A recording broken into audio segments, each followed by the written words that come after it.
하나님 말씀 마태복음 1장 18절부터 25절까지의 말씀입니다.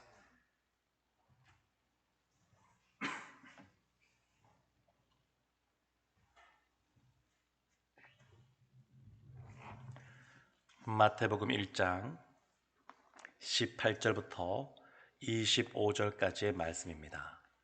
저와 여러분이 한 절씩 교독하겠습니다. 제가 18절 말씀부터 보겠습니다. 예수 그리스도의 나심은 이러하니라. 그의 어머니 마리아가 요셉과 약혼하고 동거하기 전에 성령으로 잉태된 것이 나타났더니 그의 남편 요셉은 의로운 사람이라 그를 드러내지 아니하고 가만히 끊고자 하여 이 일을 생각할 때에 주의 사자가 현몽하여 이르되 다윗의 자손 요셉아 내 아내 마리아 데려오기를 무서워하지 말라. 그에게 잉태된 자는 성령으로 된 것이라. 아들을 낳으리니 이름을 예수라 하라. 이는 그가 자기 백성을 그들의 죄에서 구원할 자이심이라 하니라.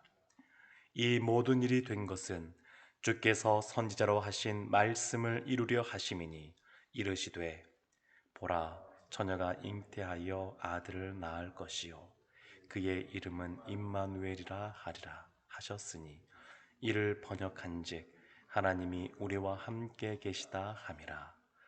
요셉이 잠에서 깨어 일어나 주의 사자의 분부대로 행하여 그의 아내를 데려왔으나 아들을 낳기까지 동침하지 아니하더니 나음에 이름을 예수라 하니라. 아멘. 마태복음 1장 이 시작되는 부분에 예수 그리스도의 계보, 족보가 나옵니다. 근데 이러한 족보가 맨 마지막에 예수 그리스도의 나심으로 맞춰집니다. 그리고 신약 성경은 이 뒤에 예수님의 족보, 그 뒤에 그 어떠한 족보도 더 이상 기록되지 않습니다. 그러니까 예수님의 나심 이후에 어떠한 것이 기록되어 있는지 나오지 않습니다. 왜 그러냐면 이 계보, 족보라고 하는 것은 한 시대를 마무리하고 새로운 시대가 시작된다라고 하는 것을 드러내는 것인데 예수 그리스도로 말미암아 예수 그리스도의 부활로 말미암아 하나님이 계획하신 것들이 다 이루어졌기 때문에 그렇습니다. 이제는 예수 그리스도로 말미암아 새롭게 열린 이 새 시대 여기에 더 이상 더해질 것이 없습니다. 그래서 예수님의 족보, 예수님의 나심으로 이 모든 것이 마무리되어지게 됩니다. 그런데 이 족보의 내용이 이 굴곡진 삶을 살아가는 우리에게 참으로 위로가 되고 소망이 되는 그런 말씀입니다. 그런데 오늘 본문 바로 이어지는 예수님의 그 나심에 대한 이 본문의 말씀도 굉장히 우리에게 참 위로를 주고 참 소망이 되는 묵상을 하면 할수록 너무 은혜가 되는 그러한 말씀입니다. 18절 말씀 시작되는 본문을 보면 예수 그리스도의 나심은 이라고 하면서 18절 끝에 성령으로 잉태된 것이 성령으로 예수님께서 잉태되었다 이렇게 말씀합니다. 그러면서 19절에 요셉이 등장하게 되는데 성령으로 잉태된 것을 보고 오해를 한 것이죠. 마리아가 아마 부정한 관계를 통하여 잉태한 것이 아닌가, 약혼녀가 무지한 상태였지만 이 요셉이 행한 것이 있습니다. 19절 끝에 보면 드러내지 아니하고 가만히 끊고자 하였다 이렇게 말씀합니다. 그런데 이러한 어떤 면에서 성령으로 잉태되었다는 것을 알지 못하는 무지함이라고 볼 수도 있지만 성경은 요셉을 뭐라고 평가하냐면 19절에 보면 의로운 사람이라고 분명하게 말합니다. 의로운 사람이라고. 요셉은 의로운 사람입니다. 우리가 의롭다라고 한다 그러면 흔히 불의에 맞서는 어떠한 그 모습 속에 나타나니까 어떤 면에서는 차갑다 이런 이미지도 있을 수가 있는데 이 요셉이 행한 모습이 의롭다라고 하는 것에서는 이 마리아를 배려하고 긍휼을 베풀어 주는 요셉의 따뜻한 그러한 의로움이 담겨져 있습니다. 우리가 의롭다 그러면 철저하고 좀 차갑고 냉정한 이러한 이미지들도 있는데, 근데 요셉은 알지는 못했지만 그러나 마리아를 향한 불쌍히 여기는 마음, 긍휼의 마음, 또한 따뜻하게 배려하고자 하는 마음, 그런 것을 담고 있는 의로움을 갖고 있는 사람이 이 요셉이었습니다. 이러한 요셉에게 하나님께서 찾아오십니다. 그래서 하나님의 사자를 통하여 찾아오시는데 20절 하반절부터 보게 되면 23절까지 하나님이 이 하나님의 사자 천사를 통하여 전해주시는 말씀이 나옵니다. 이 성경은 하나님이 우리에게 모든 말씀을 다 주셨기 때문에 어느 한 구절 더 중요하고 덜 중요하고 사실은 그런 건 없습니다. 다 중요한 하나님의 말씀입니다. 그럼에도 불구하고 우리가 성경 말씀을 볼 때 특별히 더 유념해서 봐야 될 그 말씀에 대해서 어떤 해석을 하거나 무엇인가를 가감해서는 절대 안 될 그러한 말씀이 있습니다. 그것이 뭐냐면 하나님이 직접 하신 말씀입니다. 하나님이 하나님의 사자를 통하여서 직접 하신 말씀, 하나님이 친히 말씀하신 그러한 내용들, 예수님의 공생의 사역 동안에 베드로도 요한도 사도 바울도 또 이런 제자들도 나름대로 우리가 본받아야 될 믿음의 사람들이지만, 그리고 그들의 베드로의 믿음의 신앙의 고백들 참 아름답고 귀하지만, 그러나 예수님의 말씀에 비할 것은 아닙니다. 예수님이 친히 하신 그 말씀, 베드로의 신앙 고백도 너무나 아름다운 믿음의 고백이지만 그러나 부족한 것이 그 안에 내포되어 있습니다. 그래서 이 하나님이 사자를 통하여 친히 하신 이 말씀을 우리가 집중하여 이 말씀을 봐야 되고 또 이것을 있는 그대로 받아들여야 됩니다. 그래서 이 사자가 무엇을 말했냐면 20절 하반절에 요셉아 내 아내 마리아 데려오기를 무서워하지 말라. 그에게 잉태된 자는 성령으로 된 것이라. 이 마리아가 잉태했는데 사람으로 말미암아 그 아이가 잉태된 것이 아니라 성령님으로 잉태된 것이다. 이 말은 예수님이 이 땅에 오신 것은 사람으로 말미암아 온 것이 아니라 하나님으로부터 왔다라고 하는 것을 분명하게 말씀하시는 겁니다. 그러면서 21절에 이렇게 말합니다. 아들을 낳으리니 이름을 예수라 하라. 예수, 이 말 뜻은 하나님은 구원이시다, 그런 뜻입니다. 이름을 예수라 하라. 그러면서 이렇게 설명합니다. 이는 왜 예수라고 하냐면 그가 자기 백성을 그들의 죄에서 구원할 자이심이라. 죄에서 구원하신다고 말합니다. 죄에서.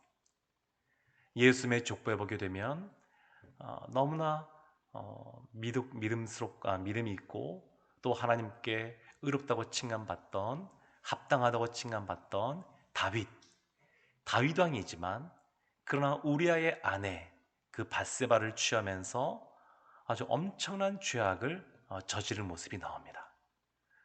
유다, 그의 며느리 다말이 창녀로 분하여서 관계를 맺고 쌍둥이를 낳는, 참 입에 담기도 거북스러운 그러한 죄악을 이 유다가 저질렀습니다. 그러니까 이러한 죄가 있는 이 인류 가운데 예수님께서 죄에서 우리를 구원하시기 위하여 오셨다는 겁니다. 이 구원이라는 것은 조금 더 넓히면 이 죄의 문제뿐만 아니라 우리 가운데 현실의 삶에서 우리가 맞닥뜨리고 있는 문제도 마찬가지입니다. 그러한 문제도 하나님께서 해결해 주시고 우리를 구원하시는 줄로 믿습니다. 구원이란 말 자체는 문제를 해결한다라는 것인데, 그러한 죄의 문제, 사람은 더 이상 해결할 수 없기에 하나님께서 예수 그리스도를 통하여 우리를 구원하신 겁니다. 우리 일상의 삶의 문제, 그런 문제도 하나님께서 문제 해결자 되어 주셔서 그것을 우리를 구원해 주십니다. 인류에 있어서 가장 큰 문제, 해결할 수 없는 문제, 그것은 죄의 문제거든요. 이 죄의 문제도 해결해 주신 하나님께서 우리 가운데 있는 어떠한 문제든 다 해결할 능력이 있으시고, 하나님께 간구하며 나가는 사람들에게 하나님께서 은혜를 베풀어 주시는 줄로 믿습니다. 22절 보면 또 이렇게 설명을 합니다. 이 모든 일이 된 것은 주께서 선지자로 하신 말씀을 이루려 하심이니, 예수님이 이 땅에 오셔서 모든 죄의 문제를 해결하시고 우리를 구원하시는 것은 이미 하나님이 이사야서 7장에서 말씀하신 내용, 그것이 이루어지는 겁니다. 그래서 그 내용이 23절에 나와 있는데, 보라, 처녀가 잉태하여 아들을 낳을 것이요 그의 이름은 임마누엘이라 하리라. 여기서 임마누엘이 등장합니다. 하나님은 하나님이 하신 그런 말씀, 언약의 신실한 말씀, 그런 것들을 반드시 이루어 가십니다. 하나님이 우리 인생 가운데 말씀하신 약속의 말씀이 있다 그러면 하나님은 잊어버리지 않으십니다. 우리가 인생을 살면서 여러 가지 문제에 부딪히고 해결할 힘이 없어서 하나님께 간절히 기도하며 나갔던 그런 경험이 아마 계실 것 같습니다. 그때 하나님께서 우리에게 주셨던 그러한 말씀들, 그런 말씀이 있으면 그것을 꼭 기억하는 것이 필요합니다. 잊어버려서는 안 됩니다. 아무리 하나님께서 말씀하신 지 수십 년이 지났다 한다 할지라도 그 말씀은 반드시 이루어지는 줄로 믿습니다. 지금 하나님이 이사야 선지자에게 무엇을 말씀하셨냐면, 이 당시 남유다의 왕이 아하스라는 왕이었는데, 그 당시는 아수르라고 하는 제국이 아주 강대하게 나라를 확장하고 있을 때였습니다.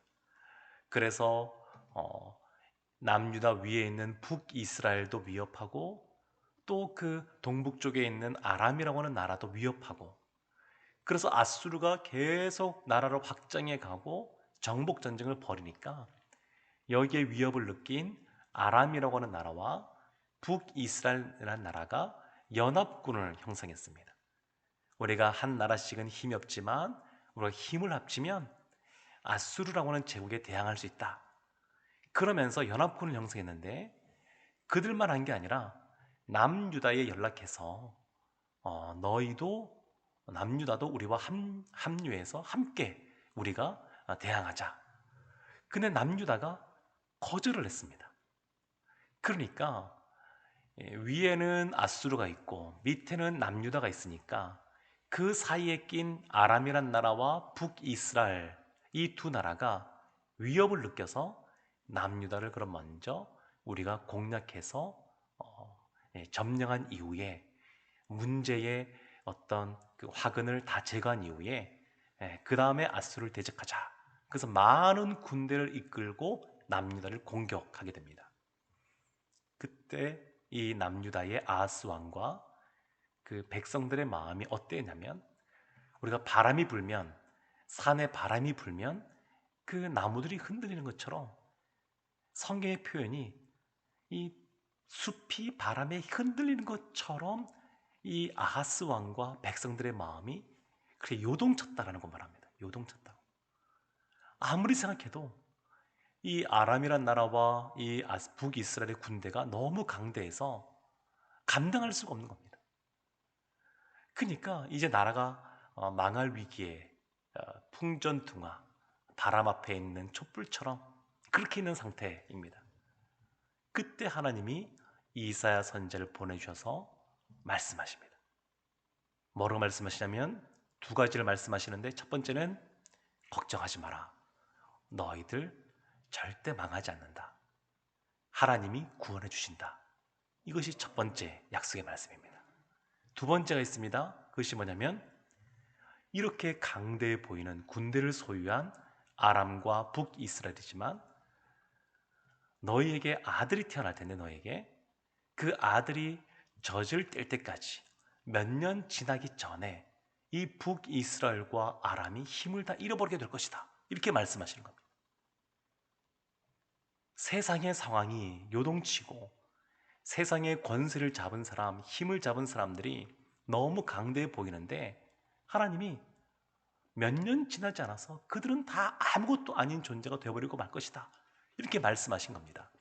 그러면서 그 징조로 말씀하신 것이 뭐냐면 임마누엘입니다. 임마누엘.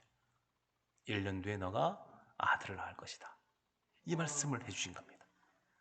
그래서 이 말씀이 이 마태복음에도 그대로 오면서 예수 그리스도를 통하여 완성이 되는 겁니다. 우리의 삶 자체가 여러 가지 어렵고 힘든 삶들이 있습니다. 바람에 흔들리는 숲과 같이 우리의 삶이 코로나 때문에 건강의 문제, 경제적인 문제, 또 너무 갇혀 있으니까 마음이 우울해지고 힘든 문제, 여러 가지가 다 겹쳐지게 됩니다. 마음껏 교회에 와서 예배드리고 기도할 수 없으니까 영적으로도 정서적으로도 육체적으로도 이러한 어려움 가운데 처하는 것을 볼 수가 있습니다. 그때 주님이 주시는 우리의 위로의 말씀이 뭐냐면 임마누엘. 근데 하나님이 우리와 늘 함께 하시는데 이미 우리와 사실 함께 하시는데 우리가 마음으로 잘 느껴지지 않을 때가 있습니다.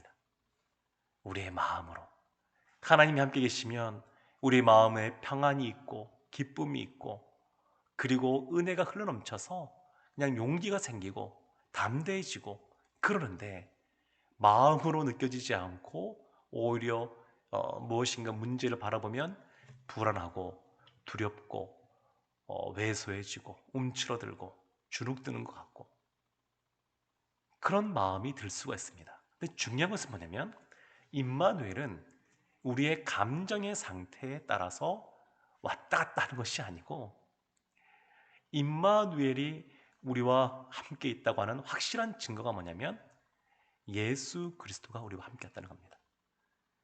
예수님이 우리와 함께하고 있다고 하는 이 확실한 증거, 이것이 임마누엘이 우리 가운데 임했다라고 하는 것을 나타내는 겁니다. 예수님이 우리를 구원하셨다라고 하는데 이것은 미래에 우리가 하나님께 부름받을 때에 그때에 가서만 구원을 누리는 것이 아닙니다. 이 구원이라고 하는 것은 현재 이 땅에서도 누리는 겁니다. 우리가 하나님 나라 천국을 이 세상에서 삶을 다 산 이후에만 가는 것이 아니라 이 땅에서도 미래뿐만 아니라 현재 이 땅에서도 우리가 하나님 나라를 경험할 수 있는 것처럼 하나님의 구원을 현재 우리가 누릴 수 있습니다. 예수 그리스도로 말미암아 죄의 문제가 구원받아서 우리가 그 죄로부터 노임받게 되었습니다. 죄라고 하는 것은 하나님과 우리 사이를 단절시키는 건데 하나님과 우리 사이의 관계가 완전하게 회복되진 않았지만 나중에 하나님 나라 가면 완전히 회복되겠지만 현재 이 땅을 살아가는 우리들도 예수 그리스도의 보혈의 십자가를 힘입어 담대하게 하나님께 기도할 수 있고 말씀을 통하여 또한 여러 가지 예배를 드릴 때 주님의 그 세미한 성령의 음성도 들을 수가 있습니다. 완전하진 않지만 하나님과 우리 사이에 일정 부분 아직까지는 해결되지 않은 부분이 있지만 그러나 이미 우리는 하나님과 우리 사이의 관계가 회복이 되었습니다. 우리가 구원을 누리고 있는 겁니다. 정서적으로 여러 가지 불안할 수가 있습니다. 이 상황 속에서 두려울 수 있습니다. 그러나 주님은 우리 가운데 평안을 주시는 분이십니다. 이미 현재도 우리에게 우리의 정서적인 부분도 만져주시고 해결해 주시는 분이 주님이십니다. 육체적으로도 그렇습니다. 질병이라고 하는 것은 언제 온 것이냐면 아담이 죄를 지은 이후로 인류 가운데 온 것이 육체의 질병입니다. 질병은 다른 식으로 표현하게 되면 죽음을 향하여 걸어가는 그러한 길 가운데 만나는 것이라고 할 수 있습니다. 그렇지만 예수 그리스도의 그러한 구원으로 말미암아 우리의 육체도 주님께서 치료의 강선을 발해주시면 낫게 되는 역사가 있는 줄로 믿습니다. 구원은 먼 미래에, 하나님은 구원이시다라는 말이 먼 미래에 우리 가운데 임하는 것이 아니라 그때도 임하겠지만 현재를 살아가는 우리도 누리며 살아가도록 하나님께서 말씀하고 계십니다. 사랑하는 성도 여러분, 예수님의 나심, 예수님이 우리와 임마누엘 함께 하심, 이것을 묵상해 보면 참 힘이 나고 소망이 생기고 이거보다 큰 위로의 말씀이 없다는 생각이 듭니다. 이거보다 큰 우리의 소망이 되는 말씀이 없다는 생각이 듭니다. 우리는 예수 그리스도를 말미암아 구원받은 자인 줄로 믿습니다. 우리에게 주님께서 임마누엘로 함께 하십니다. 오늘 하루도 또 일평생 그 구원의 주님께서 늘 우리와 함께 하심으로 우리가 영적으로, 정서적으로, 또 육체적으로 구원받은 자의 삶을 풍성히 누리며 살아가시기를 주님의 이름으로 축원합니다. 아멘. 기도하겠습니다. 예수님, 이 땅에 오셔서 우리를 구원해 주시고 지금도 임마누엘로 함께 하셔서 감사를 드립니다. 우리가 늘 이 사실을, 이 감격을 마음속에 새기고 늘 주님이 주시는 평안한 삶을 살아갈 수 있도록 은혜를 내려 주옵소서. 예수님의 이름으로 기도합니다. 아멘.